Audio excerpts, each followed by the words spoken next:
Muy bien, damos inicio entonces a la clase del día de hoy con respecto a la asignatura de lengua y literatura. El día de hoy vamos a hablar acerca del tema de organización gráfica. La organización gráfica es uno de los mejores métodos para desarrollar las habilidades de pensamiento. Las técnicas de organización gráfica, estas formas gráficas que nos permiten trabajar ideas y de presentar diversa información, enseñan a ustedes como estudiantes a clarificar en primer lugar su pensamiento, a procesar y organizar nueva información. Para esto es muy importante que conozcamos el significado de lo que es un organizador gráfico. Un organizador gráfico es una representación visual de conocimientos, ¿sí? Es una técnica y una estrategia que nos permite tanto registrar, comparar y nos permite asimismo organizar la información. Eso es lo que nos permite en sí el organizador gráfico. Entonces, al decir que el organizador gráfico es una representación visual de conocimientos que nos permite presentar ese tipo de información, lo fundamental aquí es que permite rescatar los aspectos fundamentales de un concepto, tanto de temas, tanto de materias, pero siempre dentro de un esquema. Estas técnicas de estudio, estas formas o representaciones visuales, esperen un momento. Ya, David. Bueno, estas representaciones, como les comentaba, visuales, estas estrategias ayudan a comprender sobre todo mejor un texto. Recuerden que habíamos hablado de estrategias de comprensión lectora, como en primer lugar los niveles de comprensión lectora. El organizador gráfico nos permite esto como tipo de estrategia para comprender mejor un texto. Estos organizadores presentan formas diversas y cada una de ellas resulta apropiada para representar un tipo de información. Para que elaboremos correctamente un organizador gráfico, hay que tener en cuenta los procedimientos y los elementos que componen cada uno. Muy bien, tenemos algunas características de la organización gráfica. Como primer característica es que la organización gráfica es una estrategia de aprendizaje. ¿Por qué? Porque nos ayuda a aprender nuevos contenidos, facilita la organización de la información, permite el analizar, sintetizar e integrar estos nuevos conocimientos. También es o nos brinda un aprendizaje funcional. Los organizadores gráficos, en base a estas estructuras, vinculan los presaberes con nuevos conocimientos. Este tipo de herramienta nos permite presentar relaciones. Estas relaciones pueden ser de diverso tipo. Puede presentarse mediante una jerarquía o puede darse también un tipo de relación paralela. ¿Ok? También nos ayudan a enfocar lo relevante de un tema y enriquecen la lectura, la escritura y el pensamiento. Es útil utilizar estos organizadores gráficos dentro del proceso de aprendizaje porque ayudan a enfocar lo que es importante. Nos ayudan a rescatar aquella información fundamental que nosotros encontramos dentro de un determinado texto. Por esto, esta técnica nos permite desarrollar nuestro pensamiento crítico y sobre todo nuestra creatividad. Integramos los conocimientos previos con nuevos conocimientos, ¿sí? Entonces nos motivan el desarrollo conceptual, enriquecen nuestra lectura, nuestra escritura, nuestro pensamiento y favorecen la retención de información. Hablamos de que hay algunas clases de organizadores gráficos. Esta es la principal caracterización. Iniciamos con los organizadores gráficos conceptuales, partimos con los jerárquicos, luego tenemos los ciclos y los cíclicos y luego los secuenciales. ¿De qué trata el organizador conceptual? Haciendo referencia al mapa conceptual. Este tipo de organizador, en primer lugar, se presenta como una estrategia, se presenta como un método y un recurso esquemático. Mediante esta herramienta se caracteriza, se jerarquiza y se relaciona información. Esta información se relaciona a nivel general y a nivel global.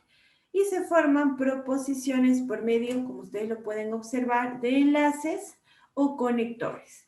Estos mapas conceptuales se componen tanto de conceptos, de palabras enlaces, de proposiciones, de líneas y flechas de enlace y conexiones cruzadas, como ustedes pueden observar. Este entonces nos permite mostrar relaciones entre diferentes conceptos y los datos son expuestos de forma sintética. Aquí es muy importante que nosotros sepamos qué información debemos de rescatar, la que consideremos información primordial para plasmarla aquí en mi organizador gráfico, en mi organizador referente al mapa conceptual. Muy bien, tenemos también, a ver, permítanme chicos, ya, tenemos también el mapa mental. El mapa mental es aquel que nos permite representar ideas, pero aquí podemos utilizar nuestra creatividad, ¿sí?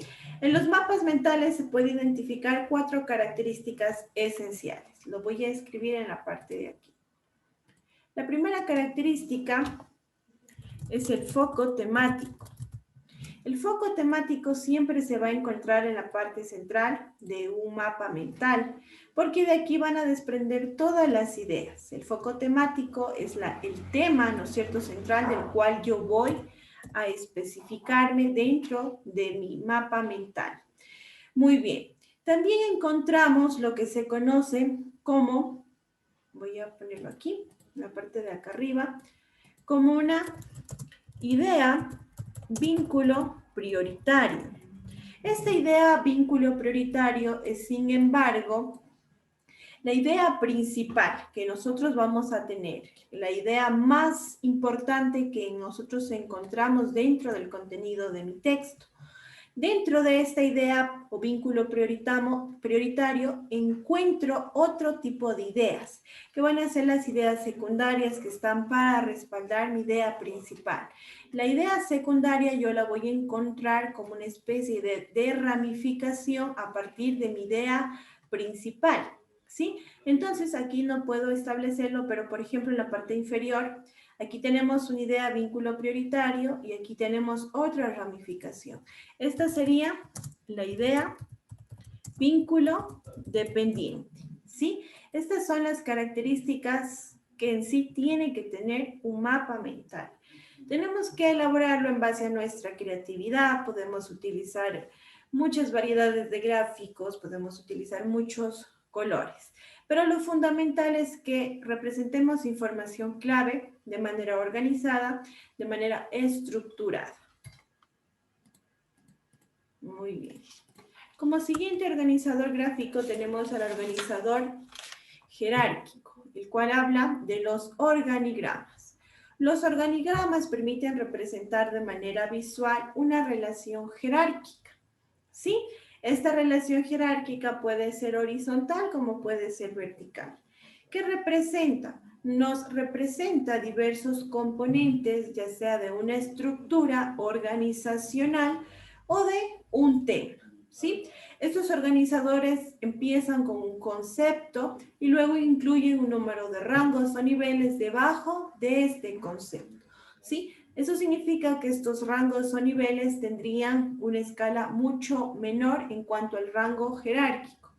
Muestran cómo está organizada de forma jerárquica una entidad. Por lo general, para esto se utilizan, para mostrarnos cómo se encuentra organizada, qué sé yo, la estructura orgánica de una institución, de una organización, o también para representarnos un proceso, pero que en sí tiene subcategorías. Muy bien. El siguiente organizador gráfico es el organizador cíclico. Muchos procesos en sí son cíclicos, ¿verdad? Es decir, que no tienen un inicio y no tienen un fin marcado.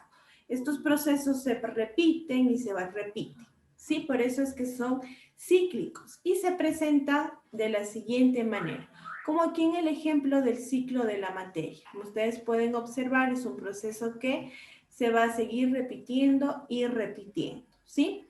Para esto lo utilizamos siempre y cuando el proceso no tenga un fin y un inicio definido. Muy bien. El siguiente tipo de organizador es el organizador secuencial. Los organizadores secuenciales nos disponen los eventos en orden cronológico. Este tipo de organizadores es útil cuando los eventos sí tienen definido un inicio y tienen definido un final, ¿sí?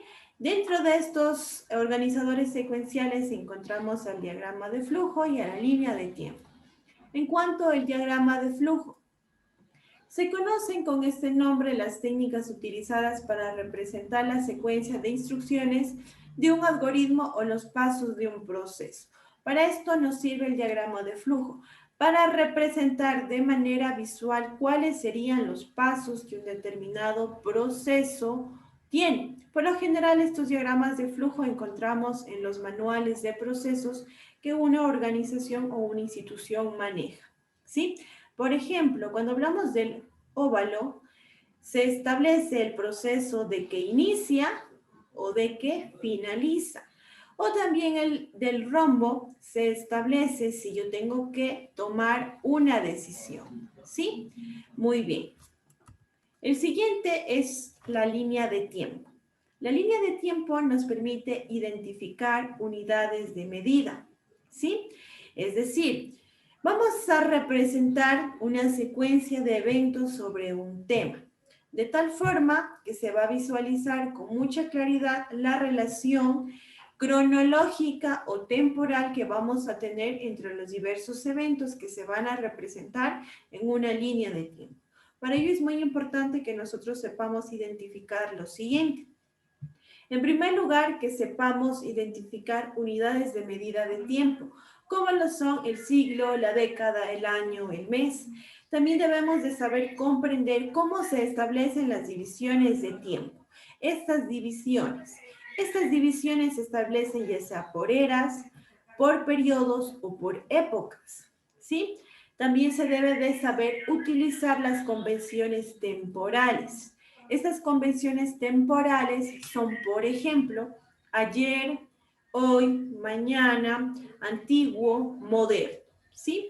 Entonces, en base a todo esto que les acabo de mencionar, nosotros podemos ordenar y organizar una información. Estos sucesos que se encuentran marcados en una determinada época, en una determinada convención temporal. La principal característica en este caso es la representación gráfica, ¿sí? Una representación cronológica de las fechas que consideraríamos claves. Esto se puede representar a través de elementos visuales que permiten identificar un periodo, una época o un conjunto de ellas, ¿sí? Dentro de la línea de tiempo podemos utilizar ya sea el texto, podemos utilizar ilustraciones o animaciones. El texto, pues, se crea a partir de fechas y descripciones de los acontecimientos más importantes en orden sucesivo. Es muy importante que sigamos un orden sucesivo. No nos podemos saltar eventos. Tenemos que seguir un orden cronológico. En cuanto a las ilustraciones, se pueden utilizar imágenes o dibujos para poder representar estos momentos más importantes de la historia, ¿sí? Es decir, que incluso puedo reemplazar yo el hecho de utilizar el texto por una ilustración. En cuanto a la animación, se pueden utilizar personajes, lugares, objetos y textos que son animados para la representación visual de los hechos históricos, ¿sí? Para que esa representación sea mucho más atractiva. Y si tenemos pues un personaje que me identifique un determinado periodo del tiempo, ¿no es cierto? Va a ser mucho más fácil de comprender. Entonces, chicos, la base del tiempo, de la línea del tiempo, es el orden cronológico, ¿sí? El orden cronológico de las fechas y de los acontecimientos, por lo que se debe de considerar la dirección en la que se va a colocar la información, ya sea la fecha de inicio como la fecha de fin, ¿ok? Muy bien. ¿Alguna duda tal vez hasta ahí? ¿No? Muy bien. Vamos a explicar un poquito, nos quedó pendiente, aprovechemos estos minutitos para explicar rápidamente el tercer nivel de lectura crítica. Permítanme, por favor, ya les comparto. Muy bien. Rápidamente. La clase pasada habíamos hablado de los niveles de comprensión lectora, ¿verdad? Decíamos que teníamos 3 niveles, tanto del literal, el inferencial y el nivel que sería considerado el nivel más difícil, el nivel superior, que es el crítico valorativo. Es decir, el lector en este caso, al realizar su lectura, puede plantear juicios, ¿sí?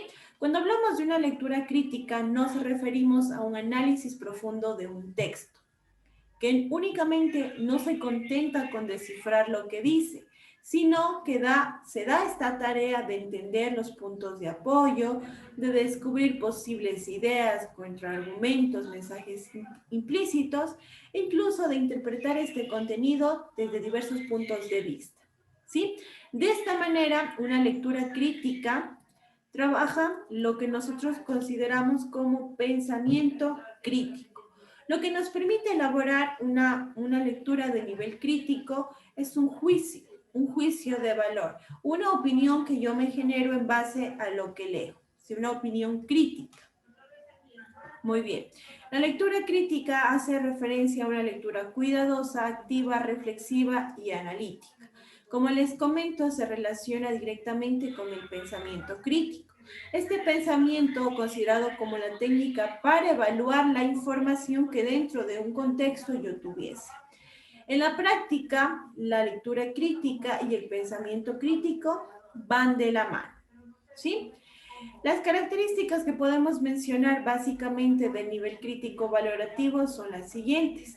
El valorar, proyectar y juzgar el contenido que un autor va a plantear. El lector va a tomar una especie de posición sobre las ideas que el autor está mencionando. Yo veo si en realidad acepto lo que el autor me dice o si yo niego o en realidad rechazo lo que el autor me dice. La lectura de nivel crítico valorativo recurre, en primer lugar, al sentido común, a la lógica. Recurre también a la capacidad que nosotros como lectores tenemos para establecer relaciones, para, sobre todo, manejar los diversos conocimientos que tenemos sobre el texto. Esto muy en relación con la experiencia que nosotros como lectores obtenemos, ¿sí? Si hablamos de lectura crítica, pues es porque prácticamente nos gusta leer muchísimo. Entonces hemos desarrollado esta parte en nuestro pensamiento crítico, para poder elaborar un criterio personal en base a lo que yo leo. ¿Ya? Muy bien. Es muy importante que identifiquemos cuáles son los pasos que podemos nosotros cumplir para realizar una lectura crítica. ¿Sí? Existen 2 pasos para que la lectura sea crítica y analítica. El primero es comprender de mejor manera posible el texto, el cual va a ser objeto de la misma. En este sentido, se debe de intentar sintetizar el contenido separando las ideas principales de las ideas secundarias. ¿Sí? Para ello vamos a identificar qué es una idea principal. Una idea principal es aquella que expone el contenido más importante que yo encuentro en el texto, la que en sí sintetiza toda esta esencia del texto. Las características de la idea principal, pues en primer lugar, es que no puede ser suprimida, ¿sí? Esta idea no depende de otras ideas, es una idea única, que no depende de una idea secundaria, es única. Además, siempre va a expresarnos algo del tema central. Puede ser a manera de afirmación o a manera de negación. Y si la idea principal no la encuentro yo de manera explícita, es decir, ahí escrita, yo tengo que realizar esta acción de inferirla o de deducirla. Aquí podemos ver un ejemplo de cómo aparece la idea principal. En un párrafo puede aparecer al inicio, ¿sí? Y posteriormente yo encontraría las ideas secundarias a manera de argumentos, las cuales van a apoyar mi idea principal. Miren, por ejemplo, al inicio del texto, los animales carnívoros se dividen en 2 tipos, cazadores y carroñeros. Y luego tengo la explicación de lo que son este tipo de animales. De los cazadores que acechan y atrapan a otros animales para una vez muertos consumir su carne, y de los carroñeros, que son animales que buscan animales muertos o que fueron abandonados por los cazadores y consumen su carne. Ahora ustedes digan, si yo no tuviese la primera parte que acabé de subrayar, esta parte de aquí, consideran que lo que me queda de texto, es decir, esta parte que estoy encerrando, ¿tiene o no tiene sentido? Si yo eliminara esta parte, la primera, ¿lo que me queda tiene o no tiene sentido? ¿Qué opinas, David?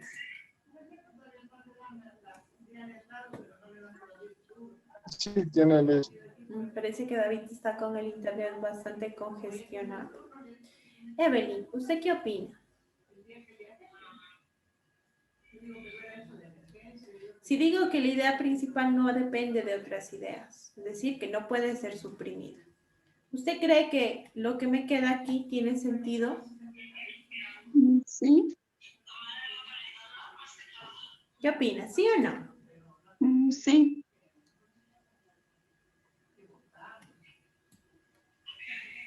Evelyn le ayuda. En este caso, no tiene sentido, ¿sí? Esta información que me queda es una información muy general que de cierta manera, si yo leyera de una, al decir los cazadores son los que se acechan y atrapan otros animales. No sé que me están hablando de animales carnívoros, ¿sí? No lo sé, únicamente me dan una información demasiado general. Algo que yo no podría identificar si no tuviera yo la idea principal, ¿ya? La idea principal, chicos, también aparece al final del texto, ¿sí? Es decir, que puedo, en primer lugar, yo encontrar mis ideas secundarias, que van a ser una especie de argumento, y la idea principal puede aparecer a manera de conclusión para generalizar estas ideas secundarias, ¿sí? Por ejemplo, unos bebés lloran porque sienten hambre, siendo dolor, otros por aburrimiento. A veces el motivo del llanto es el miedo al abandono, pues en esta etapa de su vida, separarse de su madre les puede generar un estado de tensión. Mi idea principal es la conclusión que yo tengo acerca de lo que acabé de leer. En conclusión, los bebés lloran por diferentes razones, ¿sí? Y aquí están explicadas. Muy bien. Ahora, ¿cómo más puedo encontrar la idea principal?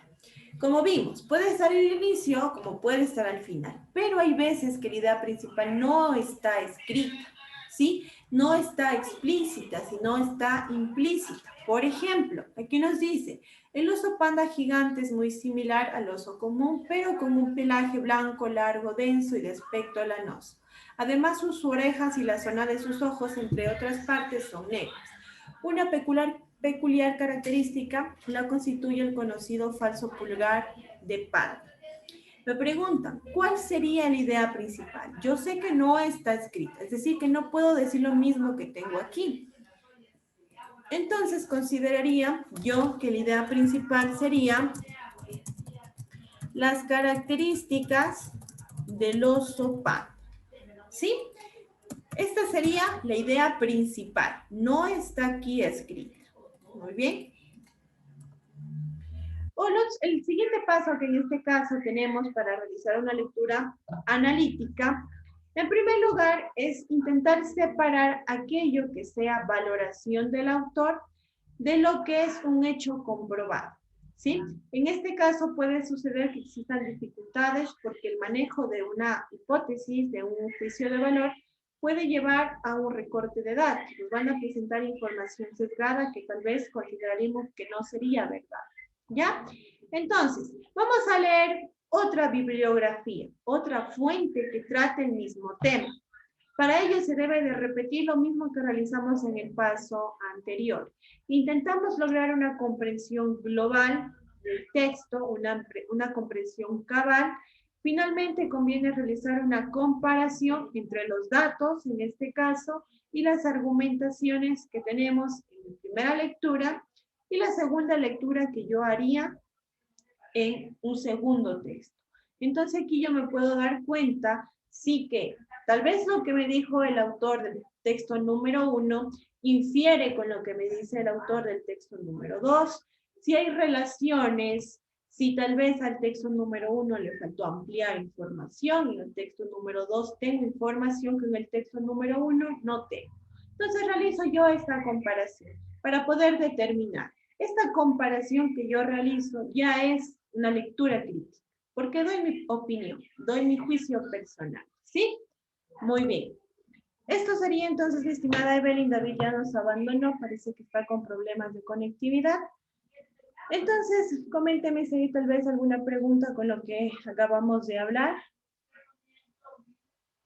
¿No? No, no. Rápidamente explico de qué consiste el trabajo autónomo y ya nos podríamos retirar, así por favor si me esperas un segundito para poder proyectar el trabajo.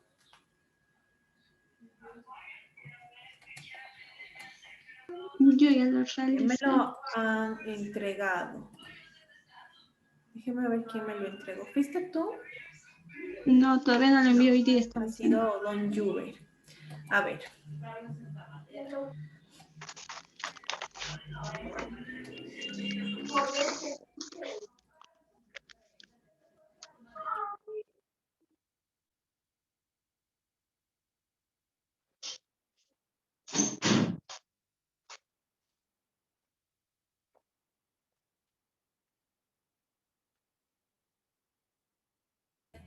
Muy bien, Evelyn. Aquí vamos a ver qué es lo que tenemos que hacer. Muy bien, tenemos una especie de lectura, ¿sí? En base a la tecnología y el arte como una combinación para elaborar el futuro. Vamos a elaborar preguntas críticas acerca de este texto con estos enunciados, ¿ok? Luego leemos el siguiente texto que se denomina Te compro una hora y vamos a dar mi opinión, ¿sí? ¿Qué opina usted acerca de este texto? Y vamos a realizar el comentario en 200 palabras, ¿sí? Luego, posteriormente, vamos a poner en práctica lo que aprendimos acerca de los organizadores gráficos y vamos a realizar un determinado organizador gráfico. Puede ser mapa conceptual, puede ser un mapa mental, eso ya es a su creatividad. Y vamos a identificar los tipos de lectura, las funciones y las características. Recuerda que ya vimos la lectura literal, ya vimos la inferencial y el día de hoy hemos explicado la lectura crítica. ¿Sí? Esta sería la actividad que tendríamos que realizar hasta el día domingo. ¿Sí? ¿Alguna pregunta? No, Liz. ¿No? ¿No, Evelyn? No. Ya, todo No. entendido. Muy bien, Evelyn. Entonces yo le agradezco su presencia, su asistencia. Ya le pongo también la asistencia del día de hoy. No se preocupe, cuídese mucho. Nos vemos en la siguiente clase.